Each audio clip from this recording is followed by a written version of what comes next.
afternoon, everyone. Welcome along for our final teacher webinar in the series of webinars we've built today. I want to touch on this in a moment too, about why on earth you might be in a webinar about contemporary differentiation in a series of webinars that are designed to combat bullying in Tasmanian schools. Let's have a chat about that shortly.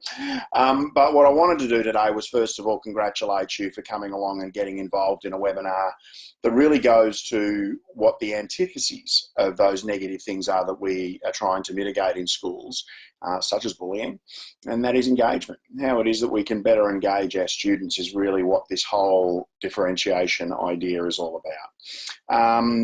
And that leads us, I guess, to understand first up that what we're trying to do in the webinar today is to dispel some myths, to destroy and to shoot down the odd urban legend. I was chatting with some people the other day about how this is one topic that is so often misunderstood, and so often that there are an enormous amount of misconceptions around. And we discussed, that there are things that are believed about differentiation because it's like they get said once or twice, and then eventually it just latches on and becomes some truth that collectively we've attached some value to. It's a little bit like we were talking about some of the other misconceptions in the community, and we looked some up.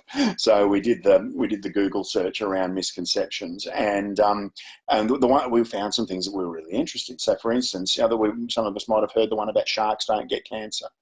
Well, they do, and apparently one of the most common cancers they get is skin cancer, and so sharks need a little bit of SPF 50 as well.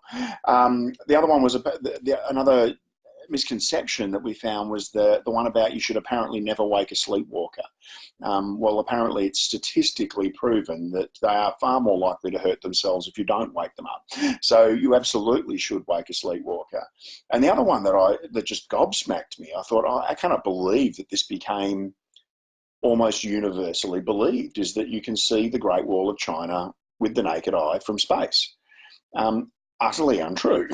And the website, in fact, that we looked at was it's not astronomical, astrological, whichever one it is, website said, stop saying it, just stop saying that. It is absolutely untrue. And I think when it comes to differentiation, the truth here is that there are a lot of misconceptions. So what we'd like to do today is to be able to shoot some of those down and to help you to be able to see differentiation for what it is more effectively. So that's where we're going to take our little journey this afternoon. I'd like to come back, if I would, to that whole idea. So yeah, and you must have thought it yourselves. The people who are in the room today, you must have thought, okay, I'm happy to go and do something about differentiation. Where does this fit in the whole countering bullying thing? How does that work? And I mentioned before, I gave you a little hint of why differentiation does fit appropriately within a counter-bullying strategy. And it's all about engagement. It's in the gaps that students tend to bully more prevalently. So it's between classes in a secondary school is where bullying spikes in terms of prevalence and in terms of severity. It's in the gap between being at school and being at home, when you're on the bus or when you're walking, that bullying spikes.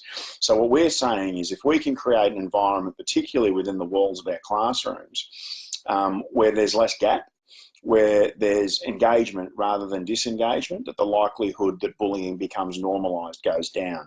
Now, what's that all about? What we're really saying here is that we would like to remove the negative affect that sits behind the motivation to bully. So when things become competitive, when we feel like we're dumber than other people, when we feel like we're weaker than other people, when we feel like our performance is not as great as other people, it incurs a sense of shame. And this is something that sits very deeply within the restorative framework that we talk about. And that shame associated with failure and falling short is an incredibly strong emotion. And in that emotion, we often make the wrong decisions. So what we'd like to do is to replace some of that negative affect that students experience at school, the feeling that they're dumber, that they're weaker, that they're different, that they're dysfunctional in some way. We would like to replace that with the feelings associated with achievement and success. And when we do, we find that those students tend to bully less, which is a fantastic preventative thing for any educator to be interested in doing. I'm wondering if just anecdotally in your head, you can start to imagine whether the students who are more likely to bully in some way at either end of the spectrum. So what I mean by that is it tends to be students who are often high functioning students. They might even be considered gifted or talented, become a little bored with the education program, and they fill a gap in their boredom with this power or competitively charged behaviour. And then there are the students who perform poorly at school, who struggle, who find every lesson a challenge, and they compensate for the shame and the failure and the guilt and the embarrassment that comes with that by feeling powerful in other ways. And often that manifests as bringing other people down. When we eliminate some of the competition in favour of achievement, then what happens is that we start to fill some of those gaps with positive affect, and as a result, positive behaviour. So that's why differentiation actually is a really valuable thing for schools to do, to take on and to think about in terms of moving forward. So our lesson plan for today is around, first of all, busting some myths. We're going to look at that very shortly. Secondly, we're going to look at what's the action plan for how you could actually get this going in your school. Either yourself or even just with a collective of teachers. It might be in your PLC or your year level or even across an entire school. We're going to give you a little blueprint for being able to do that.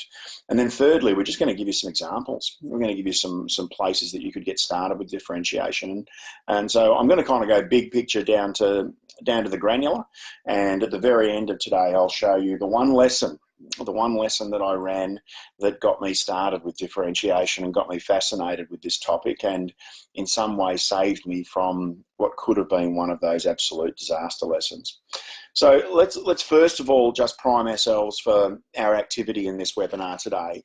I'd really like you to differentiate for yourself here. So differentiation is about seeing our work less about the content and more about my access to that content. And so while I am going to provide you with information today, I'm going to deliver content to you today.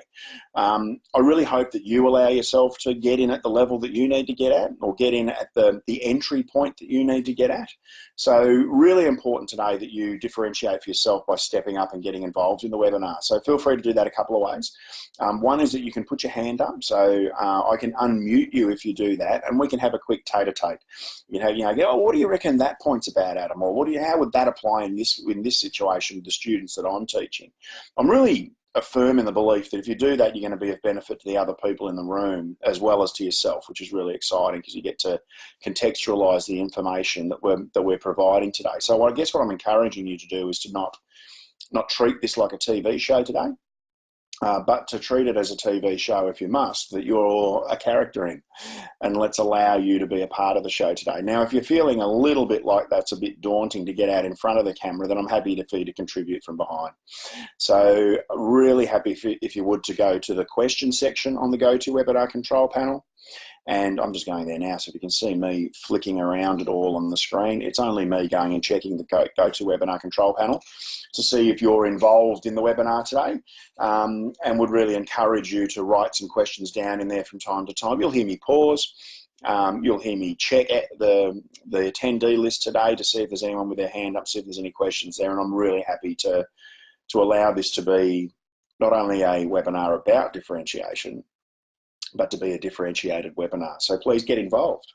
Okay, so like I mentioned, I think that the first thing to do if you want to get started with differentiation is to understand some of those misconceptions, to be able to draw a line between what's myth and what's fact. And it's always been my belief that when it comes to differentiation, that there are three key myths that are worth busting and that are worth replacing with a fact in their place. So the first one is that differentiation is some collection of strategies. It's not. I really like these pictures. There's these internet memes that you see from time to time about what people think teachers are doing. And people have a different idea about what are the strategies that you're deploying in the classroom. And differentiation is about saying, you know what, it's not about what we're doing, it's about how we're doing it. It's a way of looking at any kind of strategy that you could bring to the classroom. And for me, boy, I reckon there's been a combination. Well, maybe the top middle one that I haven't been a part of before. But I reckon there's been a little bit of other strategies that are on that screen that have been me in the past. Differentiation is a way of me being able to view any of the strategies that I deploy through a different lens. So differentiation isn't another strategy. It isn't another bunch of strategies that you need to squeeze into your already bulging list of things that you need to do in the classroom. Differentiation is a lens for implementing any strategy in just about every pedagogy that you could use.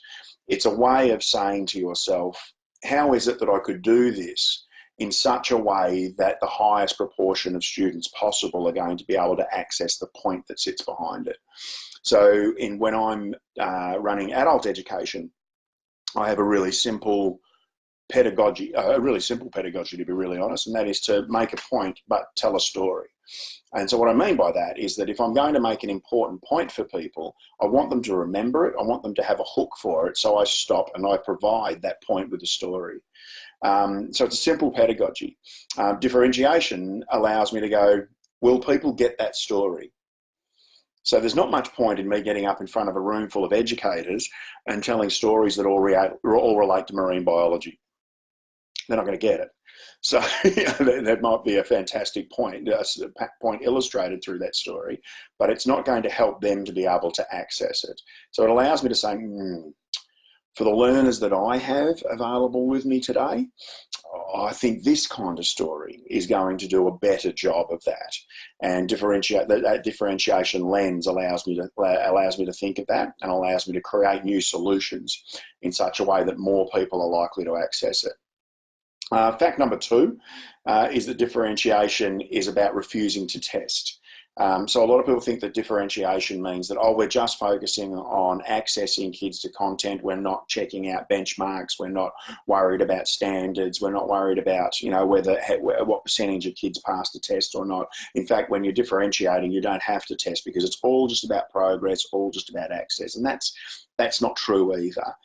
Really effective differentiation ensures that all students learn and grow. But what it says is that can they learn and grow in knowledge and application? So it's not just about can they know something when you look to differentiate. It's almost like you try to creep a little higher up Bloom's taxonomy and get them to apply or design or compose or to rank their use of that information in a measurable way, in a way that we can say, actually, I can prove my progress here. I can demonstrate that these students are genuinely getting further because I'm including them and accessing them to this knowledge in a more creative way. So really important point, that one, that differentiation is all about measurable progress. It's just less about whether students hit a certain predefined benchmark that may have been designed for a different cohort of students. And then myth 3 that I want to bust is that it's too time consuming. A lot of people say the myth, you can't differentiate because I've got 26 different kids in my class, and now what does that mean? I've got to do 26 different lesson plans. Who's got time for that? So a lot of people think that it's too time consuming, and therefore when you do try to differentiate, it ends up not working because you can't do it effectively. And again, not true, not true. The truth is that there is an enormous and a growing body of research pointing to really dramatically improve student learning through differentiation. So if we do take the time to make the effort, but understand that it's not a perfect science. So if we can differentiate and know that sometimes those tiered levels that we might be catering for in our classes, that we might get it right and that we might get it wrong, but it doesn't matter so much because across the board, if you continually look to differentiate, what happens is that student learning improves. And that's really good because that's what our institutions stand for. And like I said, if I could loop that back to what I was talking about at the start there, improved student learning is usually a sign of improved student engagement. Where there's improved engagement, there's reduced disengagement. The gap's closing. the gap's closing where we're getting less negative affect, and we're getting less room in our programs to fill with negative behaviours. So really important that we understand, first of all, those three myths around differentiation that we need to bust, and we need to understand what the truth is, we need to be able to delineate between the fake news and the real stuff there. All right, so I really didn't mean to quote Donald Trump on you there, but anyway, we shall move on. The blueprint. I promised you today an opportunity to understand what it means to differentiate. Now, when it comes to this notion of getting started with differentiation, I would contend that there are four key things that we need to work towards to be able to do that effectively. So number one is, I'm going to start right at the top here and say that what we need to do is to focus on our commitment to differentiation, which means we need to ask ourselves the question, why should I? Why do I have to bother? Before we start to get into how we define it, how we plan it, and how we practice it, could we stop and go, what's the point of differentiation? Well, the truth here is that the reality is that students bring a range of differences with them to the classroom. Now, those differences can come in a couple of different ways. First of all, it can come in terms of their prior skills and knowledge. So that means they all have different strengths and talents. They all have different interests, and they all have different levels of kind of motivation and attention and effort that's possible on any particular day. Now, that's about their prior history, but there's also we also have a huge variety of differences in terms of, for instance, areas like their learning rate. And the things that can impact their learning rate or their speed are things like environmental catalysts, what's been going on for them that day, their learning preferences, and their cognitive ability. So that we have students who are just more or less capable in certain areas than others. Now, when we examine that, we boil it down. What we find is that a pretty simple statement that I hear colloquially expressed in staff rooms all around Australia, which is that no two kids are the same, no two students are the same, and no two students' needs are exactly the same. The other reality is that for most teachers will tell you that the opportunity to pitch to the middle in the classroom, if you've been around the block a few times like me, the opportunity to pitch to the middle of the classroom and get away with the lesson successfully has been drastically reduced in recent years. Because the other reality here is that in most most classrooms, you have students sitting side by side who have learning disabilities. You have students who are highly able or even gifted learners. You have students who have English as a second background or even a third language or additional language. You have students who have been chronically underachieving in the classroom. You have diverse cultures, and you have diverse economic backgrounds. And this multiplies this notion again that no two students are the same. And so then what? Then what do we do about that? Why should we differentiate? Well, I love in this area because it's an area that there's some amazing global research that's done to try and find some people who are saying really clever things around differentiation that I can attach meaning to. I love this quote from Lilia Katz here when we ask her why differentiate. And she says that when a teacher tries to teach something new to the entire class at the same time, here are the chances that 1/3 of the kids already know it. You're pitching a lesson to a class where 1/3 of the kids probably already know exactly what this is all about. 1/3 of them will get it, and the remaining third won't. So effectively, 2/3 of the children are wasting their time.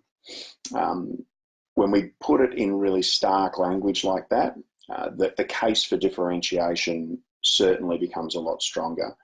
And so I think that in terms of commitment, in terms of why, Lilia Katz boils it down really neatly for us, that a lot of the time when we fail to differentiate, 2/3 of the students can't or have no need to access what we're talking about in the classroom. And the first point I want to make there is that one that no two kids are the same anyway. So it stands to reason, therefore, the differentiation is a worthwhile means for moving forward. So then what do we mean by differentiation? How do we define it? And again, like I said, I'd like to go to the experts here because there's some couple of people out there that are writing some amazing stuff and developing program and approach that can really support schools in this space. Dr. Paige Braggett is someone whose words resonate incredibly strongly with me in this space. And she said that when we recognise the diversity of the learners in our classrooms and provide for their diverse learning needs, we differentiate the curriculum. It's pretty straightforward, isn't it, when you put it that way? When we recognise the diversity, we say, yep, I get that I have all those factors that I listed to you before around English background, around economic background, around different cognitive levels. If I recognise that I have that going on in my classroom and I say, I'll do something about it, I'll respond to it, then we differentiate.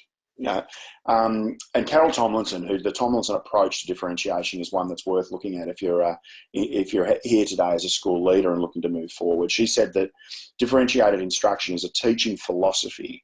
So as I mentioned before, it's not an extra strategy, it's a philosophy that we're looking to deploy here, based on the premise that teachers should adapt instruction to student differences.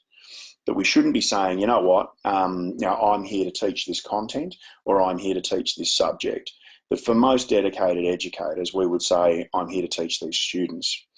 And that's why we need to move forward with it. So I guess what I want to do before we get into the planning and the practice around differentiation this afternoon, I want to point out the key delineations here between what differentiation is and what it isn't. So first of all, what it isn't. It's not an approach designed to help students with disabilities or gifted students, although it does. So it isn't a way of saying, oh boy, I've got these kids on either end of the bell curve here, I better get them. It's about saying that differentiation should be effective for absolutely everybody in your classroom. It's not adaptations or tacked on activities to already developed lessons. It's not about saying, I've got a lesson here on this content, oh fine, I'll throw another activity into it. It's not about more work for the good kids and less for the different or the weak kids. It's not about changing parts of a lesson just for one or two kids. It's not about changing your entire marking or assessment system. It's not about individualising instruction. You don't need 26 lesson plans to differentiate effectively. And it's not, like I mentioned, a new strategy or an approach to teaching and learning that you need to add on. What it is an approach that benefits all kids.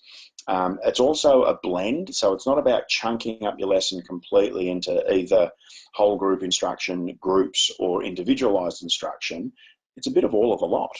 So it's just about being nimble and flexible in the way that we teach.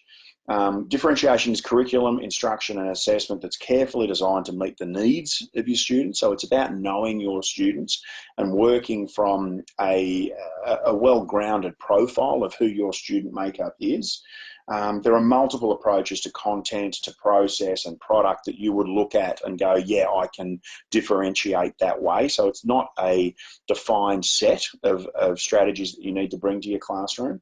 There are thousands of ways to approach differentiation that haven't been determined yet. I'm going to give you a couple of really practical and simple ones to work through today. It is a way of thinking about organising instruction through questioning. I love this notion that sometimes as teachers we think and plan a lot for what we're going to say, but we don't think and plan a lot for what we're going to ask. And differentiation asks us to find out what our students' gaps and what our students' prior knowledge is. So I like that it provokes me to think a lot more about what I need to find out rather than what I need to deliver. It engages students in respectful and challenging tasks. And now this is something that I usually am talking about respect when I'm talking about behaviour in classrooms.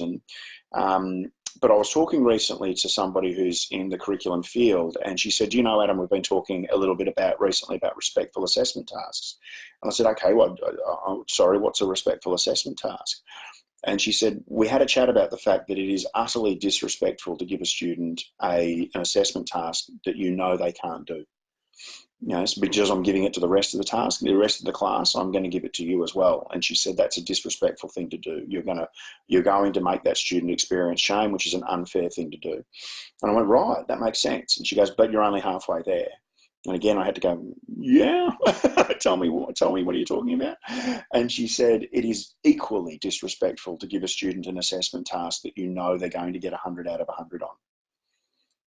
I went, right. And she said, you know, there's just absolutely no point to that. It is disrespectful to give a student a task and to make them feel like they have achieved mastery without them understanding that there are other levels that they can step into. I went, right.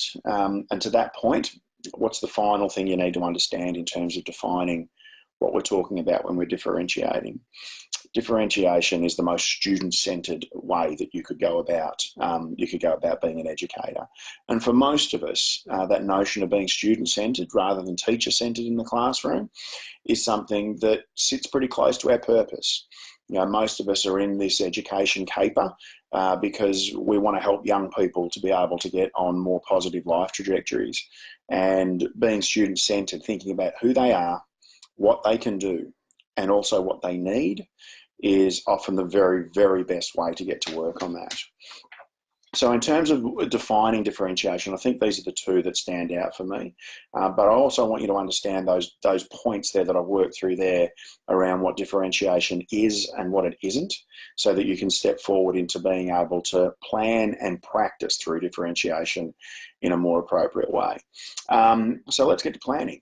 So when it comes to planning, there's a couple of things that you can do here that I think will be of benefit to you moving forward with differentiation.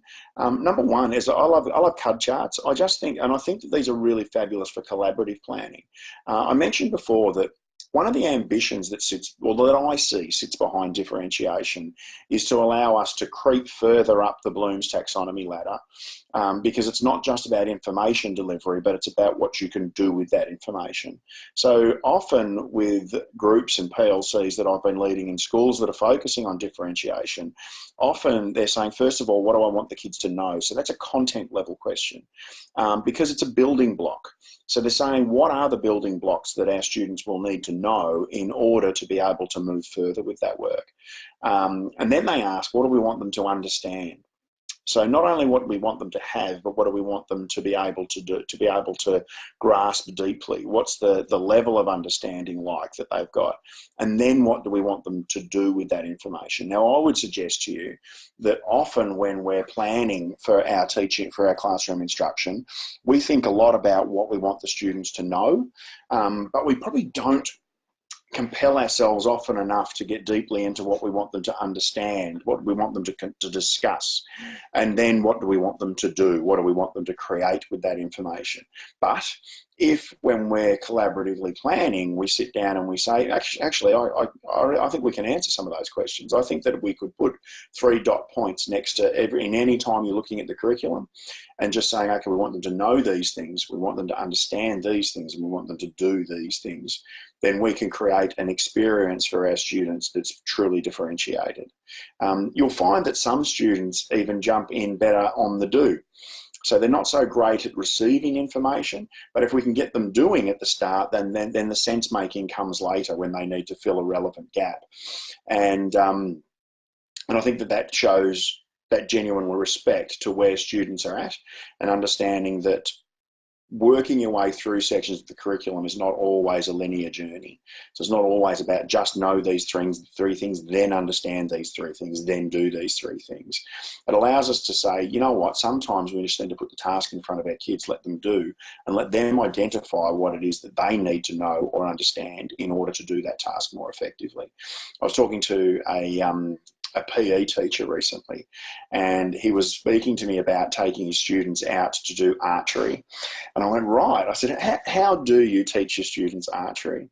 And he said, it's a little different to the way most people teach archery. He said, the way that most people teach archery, because they get very risk averse, they get very scared about the safety part of it. So they try to break the skill down into, first of all, things that the kids can know and then understand, and then you get to do. But often, because it's such a technical sport, it can take several lessons before you get up to do. And I said, right. So he's, what do you do about that? And he said, we just start by doing archery. I said, right, okay. And he goes, and everyone fails miserably. And then we sit down and we write a lesson plan together about the things that they believe they need to know and to understand in order to do the archery more effectively.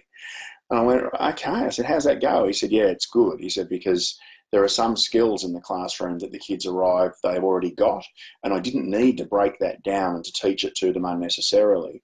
What they needed to do was to be able to fire the archery arrow a few times and to be able to articulate to themselves a few times that they don't know how to hold it.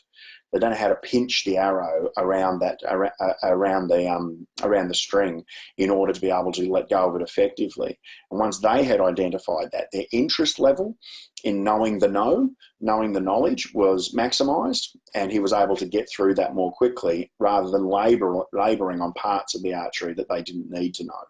So instead of sequencing the whole thing out, he was actually able to teach through the students' needs and gaps and get them to a higher level of mastery quickly, which I thought was a fascinating way to go about it.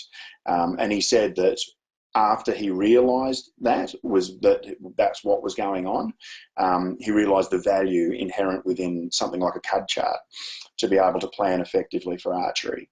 Another way that you can tackle a different topic, I suppose, if I were to take you out of archery for a minute, this is an example of how you can plan to differentiate more effectively through what we call tiered activities.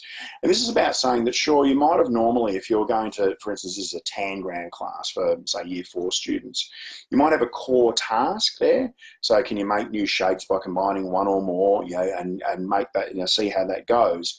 But you could also understand straight away why for instance, if I do that, and if I were to take the advice before that I mentioned from Lilia Katz about that means that I've got 2/3 of my class who are not accessing this one.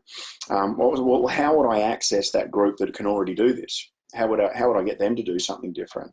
So if you look up here, we've gone to in the extended task. It has that hint where we use the word design there. It has that hint of we're still working on the same content, we're still working on the same knowledge base, but I'm asking them to design. Fill the area of non-outline design. So I say, wow, they could actually go as far as they needed to go on the work cards with up to 7 tangrams. And so they devise, see another high-level Bloom's taxonomy word, devise a similar puzzle for somebody. So we're not just giving them more of the core task to do, but we're saying, could we drag you up to a higher level of competency, higher level of mastery, higher level of composition through that differentiation work. And then down below where we go, okay, we've got our core task, but there are a third of our class, for instance, might not be able to access that task. We need to pick an activity that will allow access, that will allow them to get to the point where they might even be able to have a crack at the core task. Failure to do that means that these students are going to experience nothing but failure throughout the lesson. So what we don't want to do is have that happen for these students, because often when they experience that failure, they'll replace that feeling, they'll manifest that feeling with poor behaviour choices within the classroom. So what we want to do is say for those students, okay, just stop for a sec. What if we just match each shape to the outline that they're producing at the moment? Get them successful with one before we can move up to multiple. It's being relentless about small chunks of success in your classroom and then building upon them. So it's a very simple, repetitive strategy. Small chunk of success, build upon to another part of another success, rather than hoping that some of our students, for instance, who might need that modified task to get in, will somehow, through repetition of a core task, get themselves to the extended task. It's not going to happen. So we need to provide a success scaffold for those students, and just thinking in groups or even for yourself as educators about how is it that I could tier the content that I'm trying to get through here is a really effective way to think about differentiation. All right, so what about in practice? I'm going to show you a couple of ways that I believe that number one differentiation strategy, I said before, differentiation is not a collection of strategies, it's a lens. So what I look at when I'm looking to differentiate effectively is what are the kinds of things that I could throw into the lesson here that would allow these students to be able to gain a greater level of access. And what it's led me to a belief around differentiation to be is that number one strategy to differentiate is to provide choice. You can see in tiered instruction there's choices. You can see in the archery activity there's choices about the way that we can tackle things and the way that the lesson can go. And I have grown to love in working with challenging classes, I've grown to love the notion of tic-tac-toe boards. So I will often, if I've got an extensive unit of work that I need to get through, if I'm helping a teacher to be able to plan for an extensive unit of work, I will often say, do you reckon we could build a tic-tac-toe board out of this? Teachers will often say, what are you talking about, you crazy man? So what if we came up with 9 different activities that if the kids did it around this content, if the kids did one of them, it would be good. I'm always talking about that. I think that one of the mistakes we make as teachers is that we are often too authoritarian around the design of assessment tasks, which means we decide that there's one assessment task the students need to do in order for me to be able to assess their learning in this unit of work. I've been of the belief for a really long time that it's much easier to assess work that the students do. And if they have some choice over the work that they're going to do, excuse me, I'm battling a little bit of a cold today, people, so forgive me with for stopping to have a little sip of water there to clear the throat. I'm always been of the belief that if I can provide the students choice, the likelihood that they will complete task increases, and therefore assessment becomes easier. So letting go of a little bit of control of the assessment process is a great way to begin with differentiation too. So I want to give you a couple of examples here. I want you to think if you were a student in, say, a year 3-4 class, if you were a student in a year 3-4 class, and the teacher walked in and said, this is the lesson that we're going to be working on today. It's a music lesson, and we're looking at the music of The Flight of the Bumblebee. So let's say the teacher played this. I'm wondering if you could let me know, even maybe if you can write in the question box, which one, if we were to go 1, 2, 3, 4, 5, 6, 7, 8, 9 across top row, 1, 2, 3 across the top, 4, 5, 6 across the second, 7, 8, 9 across that bottom row, which one would you say, yeah, I'm a year 3-4 student, I'll do that one. Which one would you do? Put it in the question box.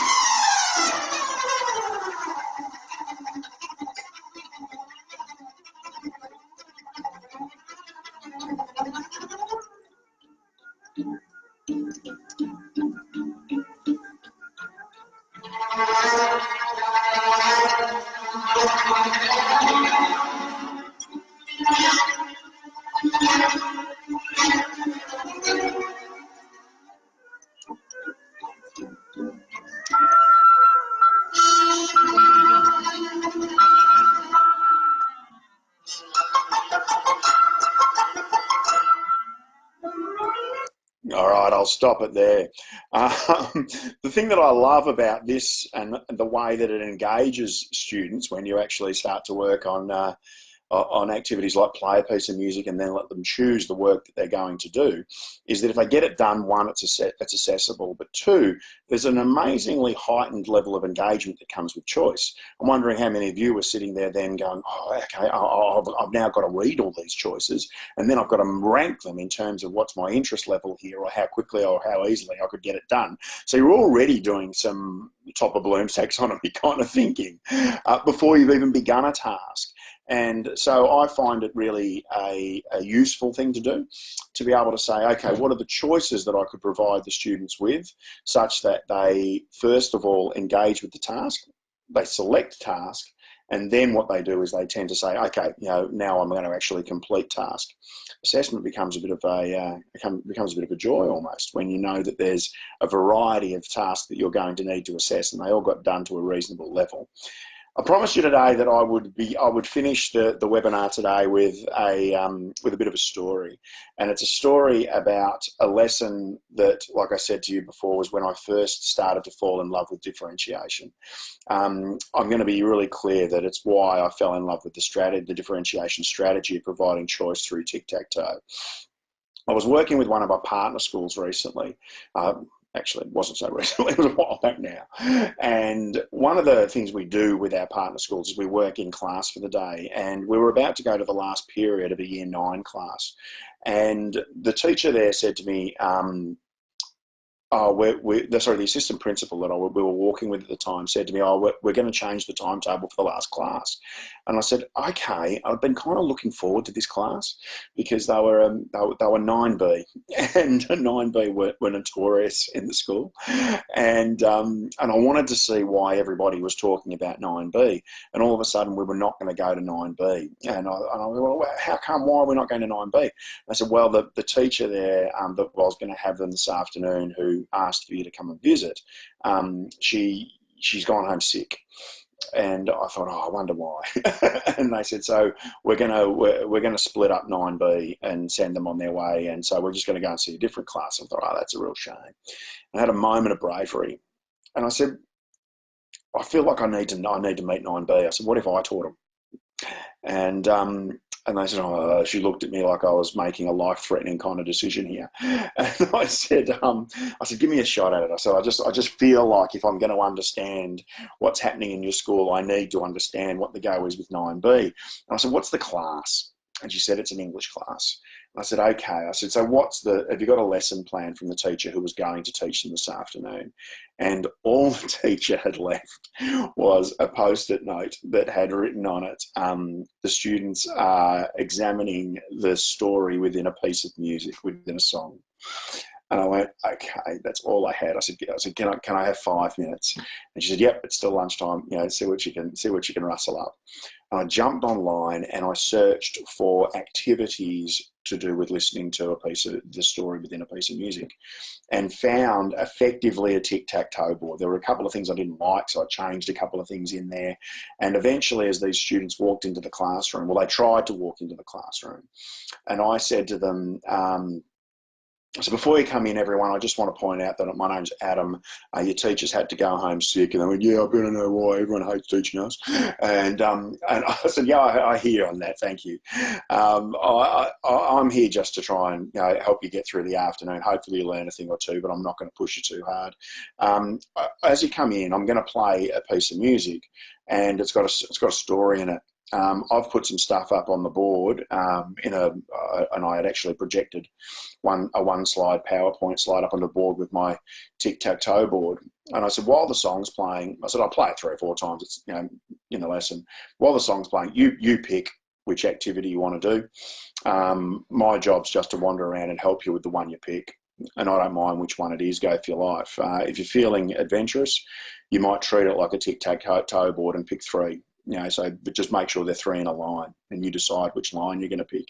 And they said, no, they looked at me sort of strangely and said, okay, we'll give you a shot at that. And I put this up on the board and played the one piece of music that came to me suddenly as having the most distinct song, the distinct story in it. I'll play just about 1 minute of it, while you do the same thing that you did with the last activity, which is to just say, okay, which one would I do? So again, I'm interested, if you're on the webinar today and not watching it, obviously, as a recording later on, tell me which activity you would do if this song was playing. Oops. Is this the real life? Is this just fantasy? Caught in a landslide, no escape from reality. Open your eyes, look up to the skies and see.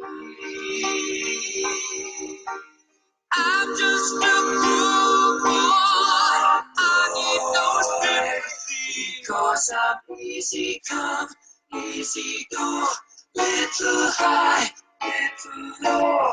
Any way the wind blows doesn't really matter to me.